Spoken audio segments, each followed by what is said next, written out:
नमस्कार दोस्तों। 5 राज्यों में जो विधानसभा चुनाव हुए हैं उनसे परीक्षाओं में प्रश्न पूछे जा सकते हैं कि 5 राज्यों में कौन कौन से राज्यों में चुनाव हुए। और चूँकि उत्तर प्रदेश के बारे में हम लोग देखेंगे तो उत्तर प्रदेश में कुल कितनी सीटें थी विधानसभा की, तो टोटल थी 403 सीटों पर चुनाव हुआ और कुल 7 चरणों में चुनाव संपन्न कराया गया। ठीक है दोस्तों, अगर विधानसभा में टोटल सीटें हैं उत्तर प्रदेश में 403। वहीं पर आप जानते हैं कि 6 ऐसे राज्य हैं जहां पे विधान परिषद भी है, उसमें से एक उत्तर प्रदेश भी है। तो उत्तर प्रदेश में विधान परिषद के सीटें कितनी हैं, तो वो है टोटल 100। अगर लोकसभा की बात की जाए तो लोकसभा में उत्तर प्रदेश में टोटल सीटें हैं 80।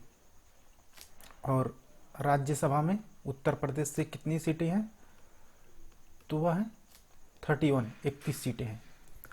दोस्तों आगे देखते हैं जो 5 राज्यों के चुनाव हुए उनमें कौन कौन से राज्य थे। तो उत्तर प्रदेश से अलग हुआ राज्य उत्तराखंड, पंजाब, गोवा और मणिपुर। प्रश्न कैसे दे सकता है दोस्तों कि अभी हाल फिलहाल में संपन्न हुए 5 राज्यों के चुनाव में से निम्नलिखित में से किस राज्य में चुनाव नहीं हुए, और इसमें से कोई एक नहीं देगा, कोई एक अलग दे सकता है और आपको उसमें ट्रिक लगाना होगा। तो दोस्तों उत्तर प्रदेश में कुल सीटें थी 403। अगर आप उत्तर प्रदेश की परीक्षाओं में सम्मिलित हो रहे हैं तो ये जरूरी नहीं कि केवल उत्तर प्रदेश से ही वो प्रश्न पूछे, आपको पूछ सकता है कि मणिपुर में के विधानसभा सीटों की संख्या कितनी है, तो आपको याद रहनी चाहिए। उत्तर प्रदेश में विधानसभा सीटें हैं 403, वहीं पे उत्तराखंड में है 70, पंजाब में है 117 यानी 117 सीटें हैं, गोवा में 40 सीटें हैं और मणिपुर में 60 सीटें हैं। दोस्तों वोटिंग परसेंटेज के हिसाब से अगर यह पूछे कि प्रश्न या इस तरीके से दे कि निम्नलिखित 5 राज्यों में संपन्न हुए चुनावों में से किसमें वोटिंग परसेंटेज सबसे कम हुआ, तो दोस्तों उत्तर प्रदेश में मात्र 60.8% वोटिंग हुई, जबकि सबसे अधिक 89.3% मणिपुर में हुआ। तो एक क्रम से ये इसको देख सकते हैं। उत्तर प्रदेश में 60.8% चुनाव हुए, वोटिंग पड़ा, और उत्तराखंड में 65.4%, जबकि पंजाब में 71.9% और गोवा में 79.6% वोटिंग हुई। उत्तर प्रदेश में बीजेपी को 255 सीटें मिली और वह पूर्ण बहुमत में है, जबकि उत्तराखंड में भी बीजेपी को ही पूर्ण बहुमत मिला और वहाँ पे 47 सीटें मिली। पंजाब में आम आदमी पार्टी को बहुमत मिला और वह 92 सीटें पर विजय प्राप्त किया। गोवा में बीजेपी को 40 में से 20 सीटें मिली। अब मणिपुर में बीजेपी को 32 सीटें मिली।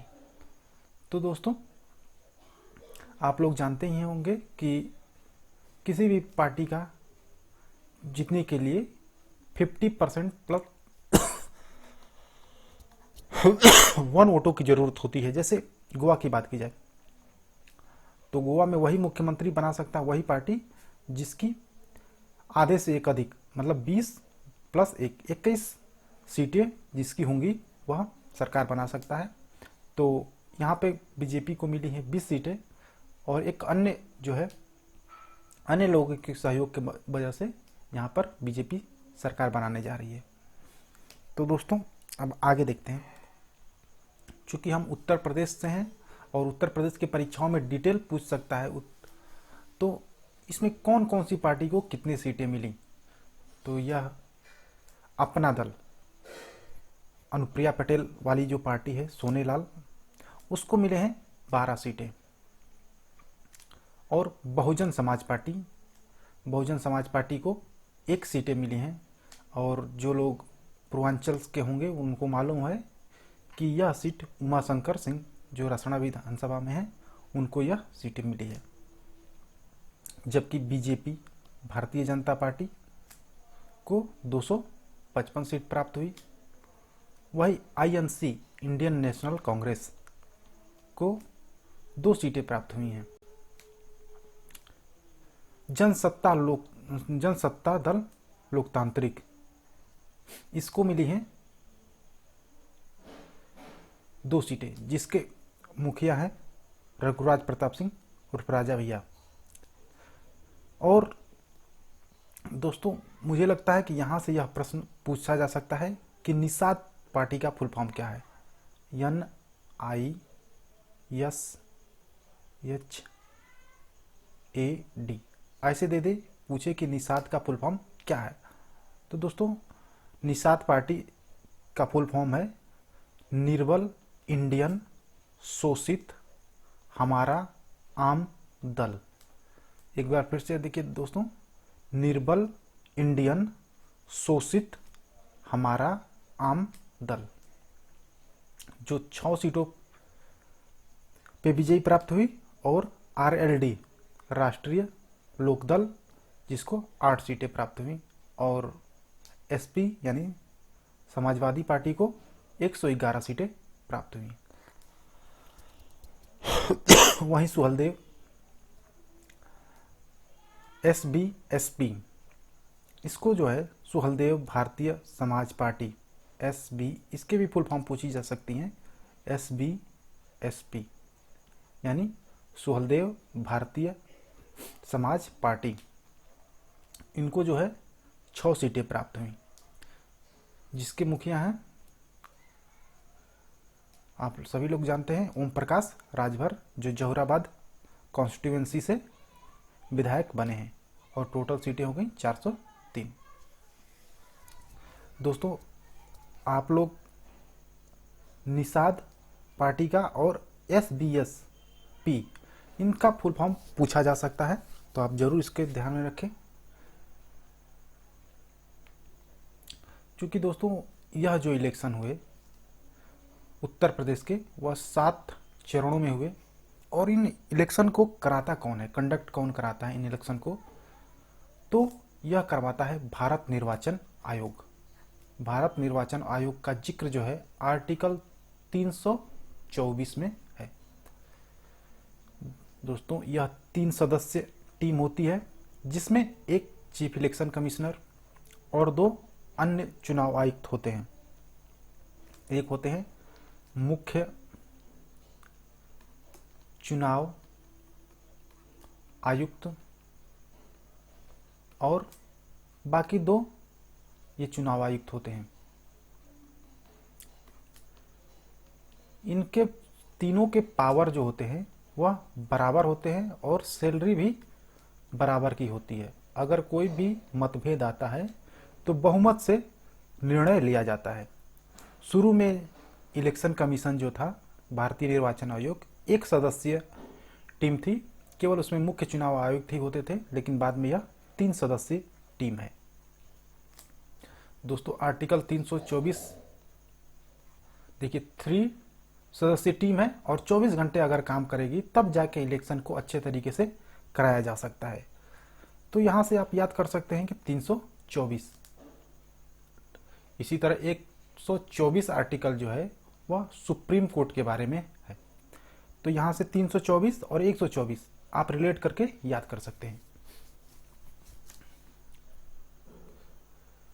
और दोस्तों इसमें और भी कुछ चीजें देखनी है कि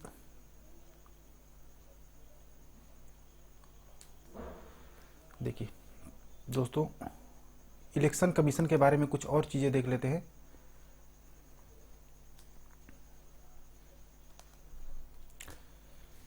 इलेक्शन कमीशन ऑफ इंडिया,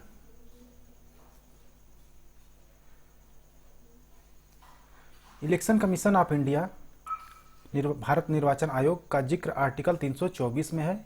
यह 3 सदस्यों वाली संवैधानिक संस्था है, जिसका संवैधानिक संस्था यानी कि इसका जिक्र जो है संविधान में है। एक मुख्य निर्वाचन आयुक्त होते हैं और बाकी अन्य 2 चुनाव आयुक्त होते हैं। भारत निर्वाचन आयोग एक अस्थायी व स्वतंत्र निकाय है। संविधान के भाग 15 दोस्तों, यह जो है इसका जिक्र भाग 15 में है और आर्टिकल 324 में। भारत निर्वाचन आयोग जो है किनका इलेक्शन कराता है, तो वह जो है संसद यानी संसद में राज्यसभा और लोकसभा दोनों का, राज्य विधानमंडल यानी कि विधानसभा और विधान परिषद के सदस्यों का, राष्ट्रपति का और उपराष्ट्रपति के पदों के लिए चुनाव की जिम्मेदारी होती है। दोस्तों एक बात यहाँ पे याद रखिएगा कि राष्ट्रपति और उपराष्ट्रपति के चुनाव में अगर कोई भी प्रॉब्लम आती है तो उसका सॉल्यूशन जो है सुप्रीम कोर्ट करता है, जबकि अन्य का निर्वाचन आयोग ही करता है।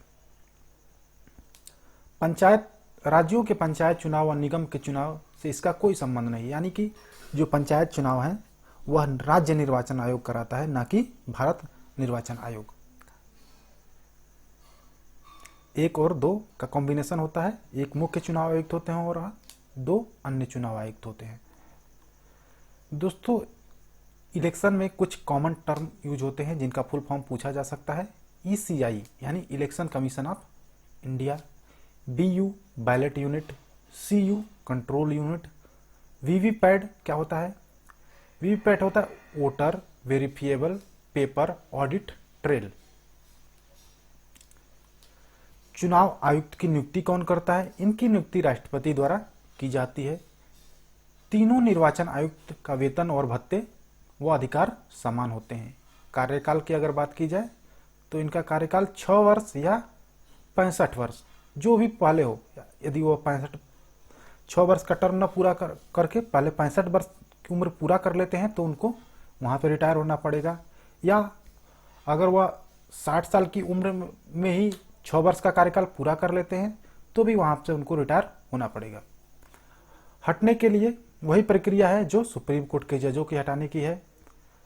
राष्ट्रपति के प्रसाद पर्यंत इनकी नियुक्ति नहीं होती है, जैसे कि राज्यपाल की नियुक्ति होती है कि राष्ट्रपति के प्रसाद पर्यंत वो कार्य करते रहते हैं, तो इस तरीके से इनकी नियुक्ति नहीं होती है। ये राष्ट्रपति के प्रसाद पर्यंत कार्य नहीं करते हैं।